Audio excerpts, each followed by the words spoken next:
Samedi 4 janvier 2020, mesdames et messieurs, bonjour, il est 6h30 et RTI 1 vous informe.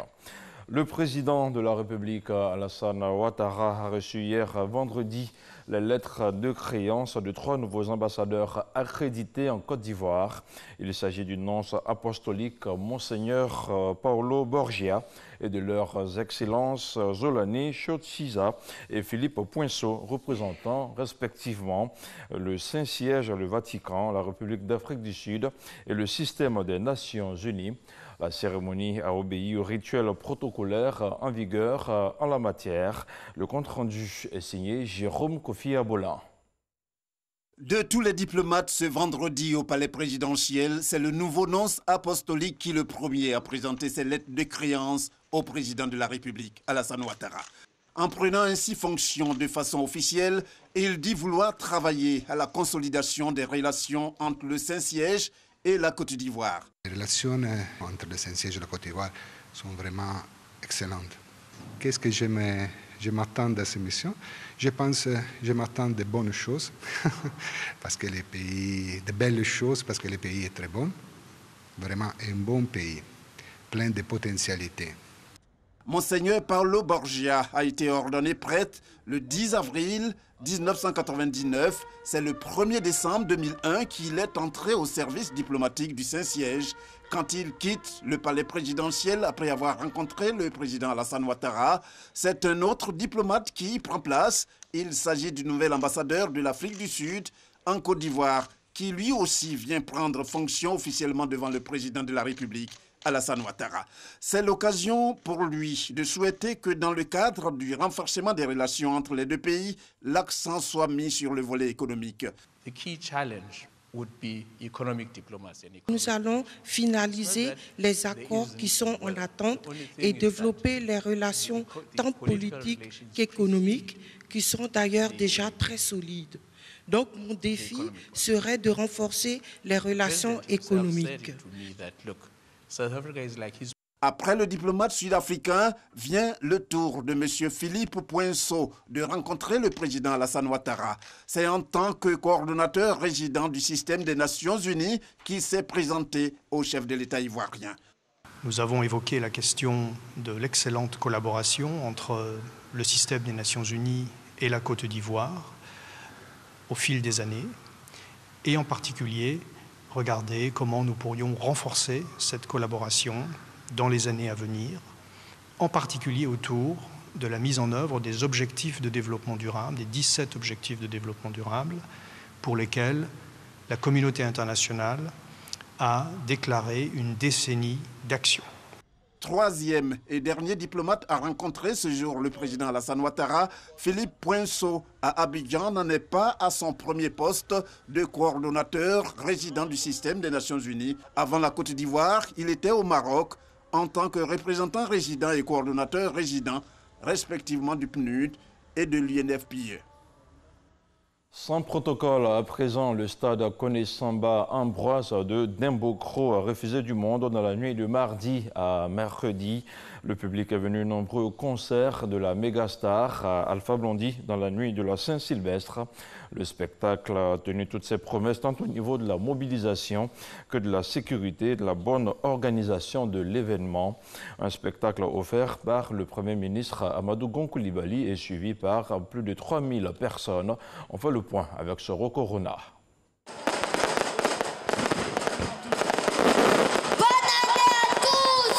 Le feu d'artifice illumine le ciel de Dembocro en ces débuts d'année 2020. Une constellation de lumière pour un concert de la paix et de l'unité avec en tête d'affiche la mégastar du reggae Alpha Blondy, natif de Dembocro. Un concert gracieusement offert par le Premier ministre Amadou Gon Coulibaly aux populations de Dembocro.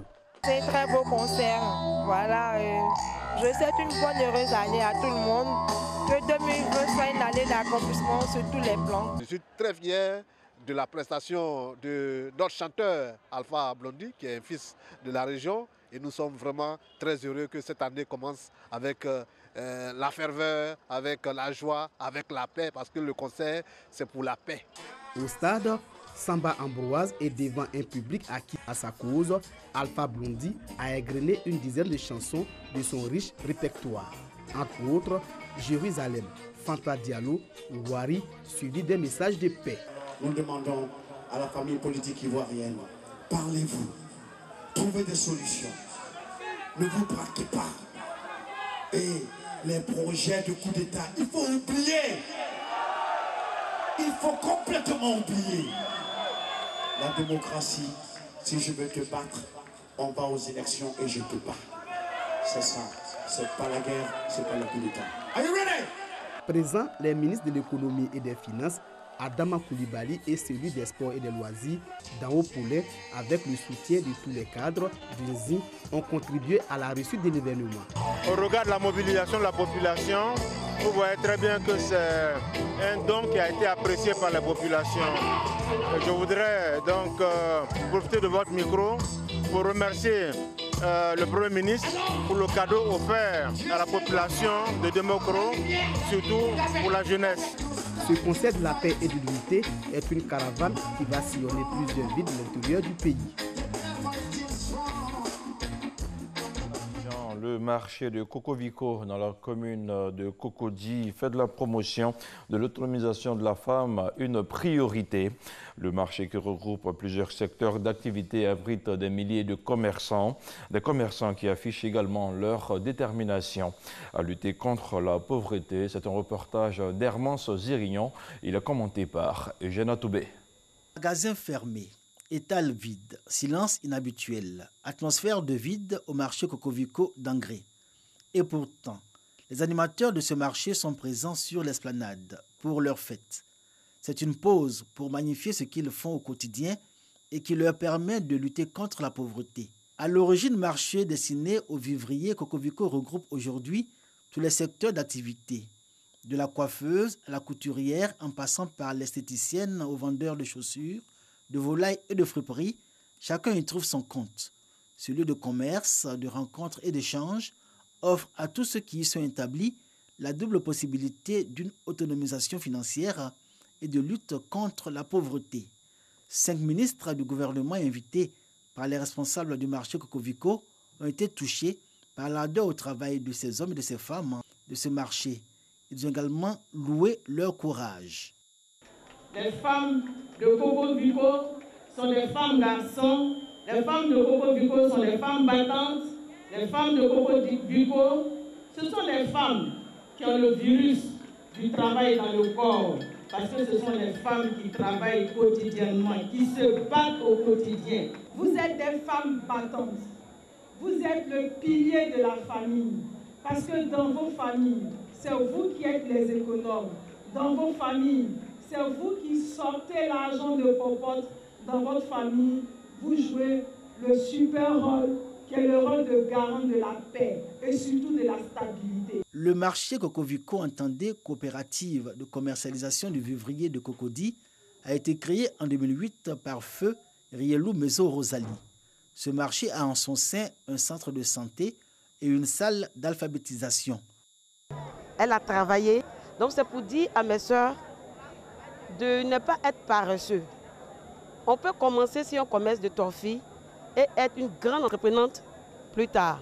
Je demande à toutes mes soeurs que la vente du vivrier fait vivre son homme, qu'elles s'y mettent dans ce travail et elles-mêmes elles verront. Comme on le dit, la terre ne trahit jamais. Aujourd'hui, sa fondatrice reçoit l'hommage de ces hommes et de ces femmes qui perpétuent son œuvre et qui lui restent redevables. L'association CEFIS vient de célébrer son 10e anniversaire. La commémoration a été marquée par un don, celui d'une bibliothèque à l'école primaire publique Blocos 2 dans la commune de Cocody. Il s'agit pour l'association CEFIS de renforcer les aptitudes intellectuelles des élèves de la dite école. Astou Touré revient pour nous sur les temps forts de cette cérémonie. Plus de 300 livres offerts à l'école primaire publique de Blocos 2 de Cocody Par ce geste, l'association CEFIS entend contribuer à l'alphabétisation et l'éducation des enfants de Côte d'Ivoire. Inaugurée ce samedi à l'occasion de son 10e anniversaire, cette initiative vise également à renforcer les capacités intellectuelles des apprenants de cette école. Les livres, c'est l'avenir, c'est le futur, c'est la curiosité, c'est le développement. Et donc on a souhaité faire une action durable. Et nous sommes venus à l'EPP Blocos qui avait un besoin en bibliothèque pour améliorer le niveau de culture de nos enfants. Et nous avons appelé nos amis, nos membres, nos volontaires et tous ceux qui veulent bien nous accompagner dans cette démarche. Et aujourd'hui, on installe cette bibliothèque avec plus de 300 livres pour les enfants. D'une valeur de plus d'1 million de francs CFA, la bibliothèque va également favoriser la culture de la lecture chez les élèves. Occasion pour le directeur de cette école d'exprimer sa gratitude aux donateurs. Je remercie d'abord l'association CEFIS de nous avoir offert cette bibliothèque. Avec cette bibliothèque au sein de l'école, je pense que nos enfants vont prendre de l'envol au niveau de la lecture. Et avec l'arrivée de cette bibliothèque, les enfants seront vraiment bien aisés. Les bénéficiaires n'ont pas manqué eux aussi de se réjouir de l'action de l'association CEFIS à leur endroit. Nous sommes très contents de recevoir cette nouvelle bibliothèque offerte par l'association CEFIS. Cette bibliothèque va nous permettre d'apprendre à lire. Nous sommes contents de recevoir cette bibliothèque qui va nous permettre de ne plus faire de fautes à travers la lecture. Créée en 2009, l'association CEFIS entend multiplier ses actions en faveur des couches vulnérables. Et c'est l'heure de la génération Tchagba. Elle vient de prendre le pouvoir dans le village de Songon-Diemin. Le passage de témoins entre générations sortantes et entrantes s'est déroulé dans une liesse populaire, démontrant ainsi toute l'étendue de la culture Achan. Au cours de la cérémonie, le ministre Bruno Koné Nabagné a exhorté les populations au vivre ensemble et à la paix. On fait le point avec Issa Chonayeo. Chez le peuple Achan, la passation de pouvoir générationnel se fait tous les 15 ans. Les Achans de Songo, ayant pris un retard de 70 ans, viennent de mettre leur calendrier à jour avec la cérémonie Fatchoué. Ça fait 70 ans que ça n'a pas été organisé ici. Donc c'est pas grave, ils se sont rattrapés puisque dans presque tout le village, cette cérémonie a déjà eu lieu.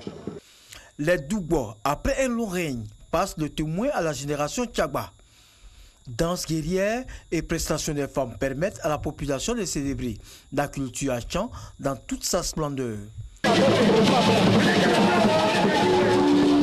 Le patron de la cérémonie, le ministre-gouverneur Robert Begremambé, saisit l'occasion pour expliquer le sens de la fête des générations. Cette cérémonie n'est pas pour le partage de repas. Cette cérémonie n'est pas un forum de démocratie. Cette cérémonie n'est pas une plateforme d'annonce. Mais cette cérémonie est une cérémonie profonde qui tire ses racines dans les profondeurs de l'occulte Achan. L'occulte s'entendant les visites du divin. Parce que les traditions ne sont pas faites pour diviser, elles sont faites pour rassembler. Représentant le Premier ministre au patron de la cérémonie, Bruno Nabagné Koné salue les actions du président de la République en faveur du peuple Achan. Il l'exhorte à la paix et à la cohésion. La célébration de la fête de la Fatchoué ici à Songo-Kasonglé me donne l'occasion d'inviter à nouveau les populations de Songo à cultiver entre elles et avec les autres communautés vivant sur ce sol, le vivre ensemble. Le programme social du gouvernement mis en place produit déjà des effets ou des résultats bénéfiques pour nos populations. Cela nous fonde légitimement à penser que l'émergence de la Côte d'Ivoire sera dans les prochaines années une réalité davantage ressentie par l'ensemble de nos concitoyens. La génération Tchagba prendra officiellement le pouvoir en 2020. Il s'agira pour elle de gérer les affaires du village pendant 15 ans. Je vous invite à présent sur les planches. Le Djely Théâtre d'Abidjan a soufflé sa 25e bougie à travers un spectacle organisé et piloté par son directeur artistique Guy Defer. Tu m'as cherché, tu m'as trouvé. C'est le titre de la pièce suivie par un public qui a pris d'assaut le Palais de la Culture de Trècheville. Serge Pakomdidi, Isaïo. Révélé aux Ivoiriens par l'émission Dimanche Passion, la radio-télévision ivoirienne RTI, la troupe Djely Théâtre compte à son actif 25 ans de présence professionnelle sur les planches. Guy Defer, Bazé Thérèse, Prince Bill, Gaston Jupon, Jimmy Danger, Zongo et Tao ont marqué le coup à travers un spectacle digne des grands événements. 25 ans après, moi je suis très contente ce soir. C'était un rêve pour moi que nous qui avons fait Dimanche Passion, qu'on se réveille un peu. C'est vrai, aujourd'hui on est âgé, mais quand même on a un peu de suite encore. J'étais ravi. D'abord, ma première joie, c'est de retrouver tous mes acteurs autour de moi, au sein du Djely Théâtre d'Abidjan. C'est vrai qu'on a perdu quelques acteurs, mais j'étais content parce que tous les acteurs étaient là. Donc c'était ma première joie. Et ma deuxième joie, c'était que la salle, les gens soient déplacés pour venir au théâtre. C'est toute la troupe avec laquelle j'ai démarré, que je retrouve avec beaucoup de plaisir. La pièce qu'ils sont en train de jouer, c'est une pièce qu'il faut décrypter avec beaucoup d'attention, parce qu'ils mettent les pieds sur ce qui se passe dans la réalité aujourd'hui. Et c'est le Djely que je vois avec beaucoup de plaisir. Une pièce théâtrale dont la trame appelle à la réconciliation et aux élections apaisées. Une sorte de sonnette d'alarme à l'endroit de nos dirigeants. Pendant qu'il fait son discours, il s'appelle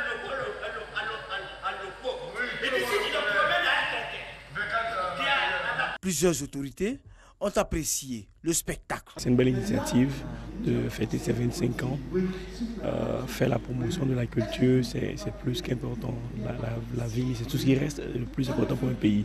C'est à ce titre que le directeur général m'a demandé de venir le représenter. Monsieur le Premier ministre, qui a accepté donc de parrainer ce spectacle et qui, à travers ce parrainage, a voulu apporter donc son soutien au Djely Théâtre qui fête ses 25 ans. Et il était de son devoir donc de marquer sa solidarité à ces artistes. À travers cette pièce, le Djely Théâtre a prouvé qu'il a encore du talent à revendre. Et dans l'actualité hors de nos frontières, l'Union européenne a exprimé hier vendredi sa grave inquiétude après l'autorisation donnée la veille par le Parlement turc au président Recep Tayyip Erdogan pour un déploiement de l'armée en Libye pour soutenir le gouvernement de Tripoli. 24 heures plus tôt, Donald Trump a mis en garde dans une conversation téléphonique avec son homologue turc contre toute ingérence étrangère susceptible de compliquer davantage la situation en Libye. Et puis du sport, du football, la capitale égyptienne, le Caire, sera le centre de football africain mardi prochain. En effet, les noms des meilleurs footballeurs africains de l'année 2019 seront dévoilés chez les hommes et chez les dames par la Confédération africaine de football, la CAF. Le point d'or de la cérémonie restera la désignation du meilleur joueur africain qui se disputera entre les 3 meilleurs footballeurs africains du continent et de l'Europe. Il s'agit du Sénégalais Sadio Mané et de son coéquipier de Liverpool, Mohamed Salah, double tenant du titre, et de l'Algérien de Manchester City, Riyad Mahrez, champion d'Afrique avec les Fennecs d'Algérie. Et c'est ici que l'on s'arrête pour ce point d'information. Merci à vous tous qui l'avez suivi. Retrouvez l'intégralité de ce point d'information sur les www.rti.ci. À demain matin, 6h30.